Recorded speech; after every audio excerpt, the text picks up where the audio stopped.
नमस्कार, मैं हूं मिलिंद खांडेकर और आप देख रहे हैं न्यूज़ तक की साप्ताहिक सभा। दिल्ली चुनाव के परिणाम आ गए हैं। दिल्ली चुनाव को लेकर हम लगातार विशेषज्ञों से बात कर रहे हैं। राजदीप सरदेसाई इंडिया टुडे के कंसल्टिंग एडिटर मेरे साथ जुड़ रहे हैं। राजदीप, बहुत बहुत स्वागत है आपका। नमस्कार Milind, thank you so much for having me. तो राजदीप, आपसे इस चुनाव को लेकर बराबर से बात हो रही थी कि दिल्ली चुनाव में क्या होगा, और आप भी कह रहे थे कि ये मुकाबला जो है मुश्किल होगा। ये नहीं लग रहा था कि हार इतनी हो जाएगी, इतनी बड़ी हार होगी कम से कम, लेकिन ये ज़रूर आपने लगातार कहा था कि ये मुश्किल चुनाव है अरविंद केजरीवाल के लिए। तो अब जब ये नतीजे आ गए हैं, आपकी नज़र से अरविंद केजरीवाल ये चुनाव क्यों हारे? मैं अगर एक शब्द या एक वाक्य में कहूं Milind, middle class wave, middle class की लहर अरविंद केजरीवाल के विरोध में। मिडिल क्लास, मध्यम वर्गीय।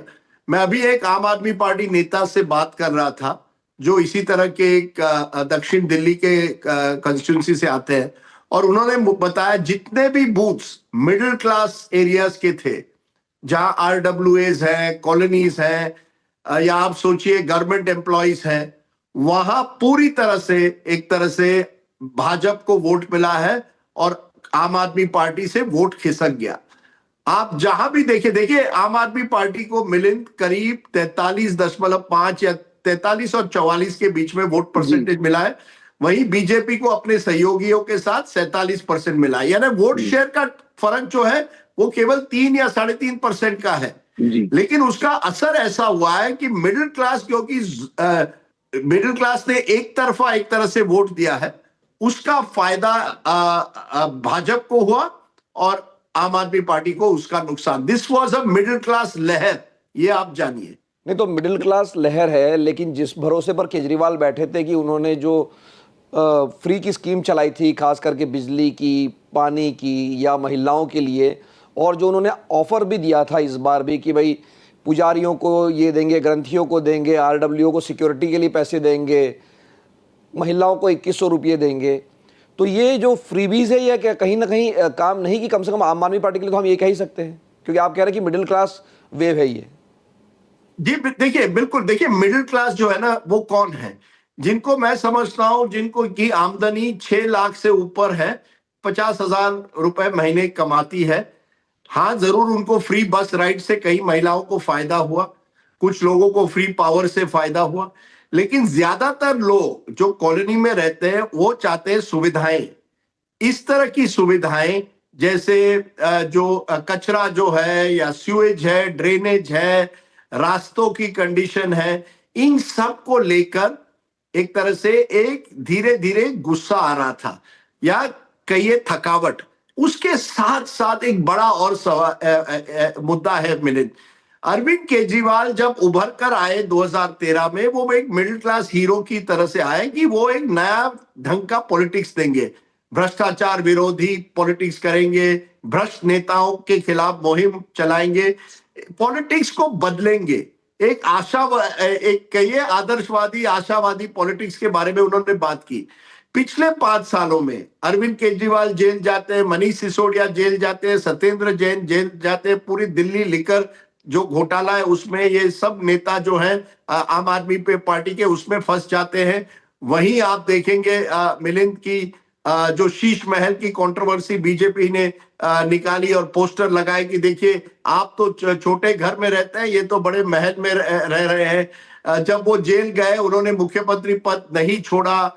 ये सब जो चीजें हैं, कहीं ना कहीं मध्यम वर्गीय वर्ग जो है उनको लगा यार हमने अरविंद केजरीवाल को वोट दिया था कि वो अलग ढंग की पॉलिटिक्स करेंगे, लेकिन वो अलगपन अब नजर नहीं आता है।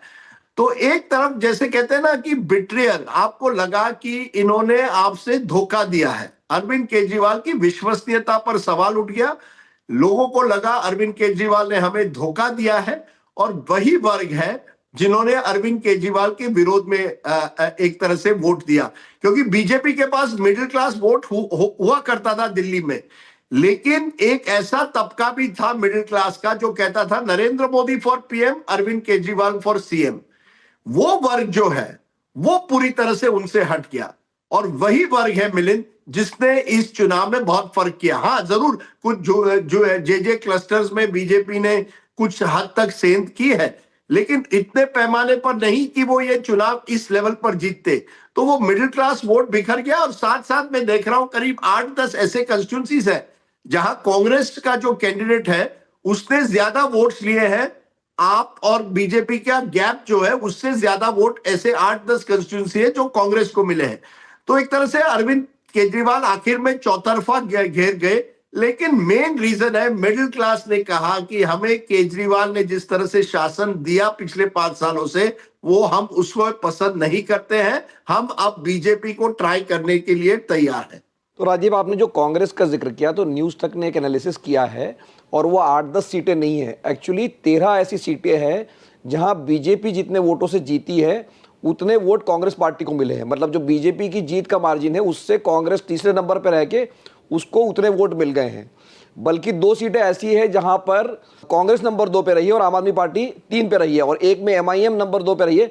तो ऐसी अगर आप देख लें तो 15 सीटें हैं जो एमआईएम और कांग्रेस या आप इनके आपस के झगड़े में बीजेपी को उसका फायदा हो गया। मैं ये नहीं कह रहा हूं कि सारी की सारी सीटें जीत जाती आम आदमी पार्टी या कांग्रेस को मिल जाती है, लेकिन कुल मिलाकर ये जो आपस का झगड़ा है यहाँ कांग्रेस के साथ गठबंधन ना हो पाना, क्या ये भी एक कारण हो सकता है आम आदमी पार्टी के लिए? जी बिल्कुल, बिल्कुल। आप सोचिए ना, मैंने बार बार आपके भी प्रोग्राम में कहा कि अगर इंडिया गठबंधन को नरेंद्र मोदी जी और अमित शाह की मशीन को टक्कर देना है तो एक साथ रहना पड़ेगा। अगर वो आपस में बढ़ गए तो फायदा तो बीजेपी को ही होगा ना। ये तो साफ बात है मिलिंद, कि कहीं ना कहीं कांग्रेस इस चुनाव में इस वजह से आम आदमी पार्टी के खिलाफ हो गई कि कांग्रेस को लगा कि अगर आम आदमी पार्टी एक बार फिर जीतती है तो हम तो बिल्कुल किनारे पर हो जाएंगे। हमको अगर रिवाइव करना है तो पहले आम आदमी पार्टी को हराना पड़ेगा। तो कांग्रेस ये चुनाव जीतने के लिए नहीं लड़ी, ये चुनाव आम आदमी पार्टी को हराने के लिए लड़ी, खास करके दिल्ली कांग्रेस। आप देखिए अरविंद कांग्रेस के नेताओं के कमेंट्स कितने अरविंद केजरीवाल पर थे और कितने नरेंद्र मोदी जी पर थे। तो ये बात साफ है कि इंडिया अलायंस में होने के बावजूद कांग्रेस पार्टी इस चुनाव में आम आदमी पार्टी को हराने में लगी थी, ना खुद जीतने के लिए। तो अगर आप कुल मिलाकर ये सीटें ले तो जरूर अगर कांग्रेस और आम आदमी पार्टी के बीच में गठबंधन होता तो शायद पूरी तरह से वो कांटे की टक्कर में ये चुनाव हो पाता। यही तो हमने कुछ हद तक बाकी राज्यों में भी देखा है जहां इस तरह से जो सहयोगी होते हैं वो इंडिया अलायंस के, आपने हरियाणा में देखा होगा, वहां तो आम आदमी पार्टी को केवल 1.5% वोट मिला, लेकिन करीब कुछ 4-5 ऐसी सीटें हैं जहां उन्होंने फर्क किया। यहां जैसे आप कह रहे हैं 13 ऐसी सीटें हैं। तो जरूर कांग्रेस ने अपने एक तरह से रिवाइवल के लिए आम आदमी पार्टी को हराने की कोशिश की और आप कह सकते हैं कुछ हद तक वो इस मकसद में कामयाब रहे। तो अब राजीव, जो इंडिया गठबंधन है उसका क्या भविष्य है? क्योंकि जो बाकी घटक दल थे इंडिया अलायंस के वो खुलकर अरविंद केजरीवाल को समर्थन कर रहे थे, अखिलेश यादव, ममता बनर्जी, ये लोग खुलकर केजरीवाल के पक्ष में आ गए थे और कांग्रेस एक तरह से अकेले पड़ गई थी। तो अब जब केजरीवाल हार गए हैं तो आगे आप इस गठबंधन का भविष्य क्या देखते हैं कि क्या ये वापस एक आ पाएंगे या अब राहुल गांधी हो सकता है बंगाल में भी चुनाव लड़ने के लिए चले जाए? देखिए, मुझे लगता है राहुल गांधी जरूर बंगाल में चुनाव लड़ेंगे। क्या वो लेफ्ट के साथ लड़ेंगे, इस पर सवाल है, क्योंकि अब सीताराम येचुरी तो नहीं रहे। पहली बार 2 बार कांग्रेस 2016 और 21 में बंगाल में लेफ्ट के साथ लड़ी थी, जिसमें सीताराम येचुरी और राहुल गांधी में समझौता हुआ था। कांग्रेस शायद अकेला लड़ेगी, क्योंकि वो राहुल गांधी का मैसेज अब कांग्रेस को ये है कि हम अपनी ताकत आजमाना चाहते हैं हर राज्य में। तो अगर आप हर राज्य में अपनी ताकत आजमाना चाहते हैं तो आपको अकेला लड़ना पड़ेगा। और इसी वजह से मुझे लगता है कि अब इंडिया अलायंस को स्टेट लेवल पर तो राइट ऑफ ही कर दीजिए। इंडिया अलायंस स्टेट लेवल पर अब नहीं रहेगा। मुझे अभी शक भी ये भी है कि उत्तर प्रदेश में क्या अखिलेश यादव और राहुल गांधी 2 साल बाद उत्तर प्रदेश में एक साथ आएंगे या नहीं, इस पर भी सवाल है। इस पर भी कोई गारंटी नहीं है कि वो एक साथ आकर चुनाव लड़ेंगे। तो कांग्रेस एक अलग तरीके से अब अपनी राजनीति करना चाहती है। राहुल गांधी का जिस तरह से संदेश है उससे लगता है कि उनको इंडिया अलायंस पर उतना विश्वास नहीं रहा। वहीं इंडिया अलायंस के जो घटक दल है उनको लगता है कांग्रेस अपनी मनमानी करती है। आपने राम गोपाल यादव का अभी एक वक्तव्य सुना होगा, उन्होंने कांग्रेस पर सीधा आरोप किया कि कांग्रेस नहीं चाहती है कि सहयोगी दलों के साथ काम करे। तो दोनों तरफ से कड़वाहट बढ़ रही है और ऐसी स्थिति में इंडिया अलायंस के भविष्य पर एक बहुत बड़ा सवाल उठा है मिलिंद। साल का अब एक ही चुनाव बचता है राजदीप, बिहार, तो वहां पर क्या कांग्रेस और आरजेडी साथ आ सकते हैं? और ओवरऑल आपको क्या लगता है ये जो मोमेंटम मिला है बीजेपी को, ये क्या बिहार तक ले जाएगी उसको? देखिए, बिहार में हमने पहले भी बात की थी साल के एंड के प्रोग्राम में कि एडवांटेज बीजेपी के साथ है, क्योंकि जिस तरह का गठबंधन बीजेपी ने वहां है, बीजेपी, जेडीयू, लोक जनशक्ति पार्टी, ये सब एक साथ जब आते हैं तो एक फॉर्मिडेबल अलायंस बनता है। तो एडवांटेज बीजेपी का जरूर है बिहार में। आरजेडी और कांग्रेस चुनाव साथ में लड़ेंगे, लेकिन कांग्रेस अब किसी घटक दल को डिक्टेट नहीं कर पाएगी, ये एक बड़ा फर्क पड़ा है। तो आरजेडी कहेगी कि मेजॉरिटी सीट्स हम लड़ेंगे, लेकिन ऐसी स्थिति में जबकि बीजेपी के पास पूरी सरकारी यंत्रणा है, बीजेपी के पास एक तरह से वो माइक्रो मैनेजमेंट करने की शैली है, उस वातावरण में मुझे नहीं लगता कि विपक्ष को, इस समय विपक्ष पूरी तरह से बैकफुट पर है और बीजेपी के साथ मोमेंटम है, जो मोमेंटम वो बिहार के चुनाव में भी ले जा सकती है। सबसे आखिर में राजदीप, अरविंद केजरीवाल और आम आदमी पार्टी का क्या भविष्य है? क्योंकि पहले 2 राज्यों में उनकी सरकारें थी, एक नेशनल एम्बिशन था, वो हर जगह चुनाव लड़ने चले जाते थे, अब एक सिर्फ पंजाब में सरकार रह जाती है, तो यहाँ से केजरीवाल कहाँ जाते हुए आपको दिखते हैं?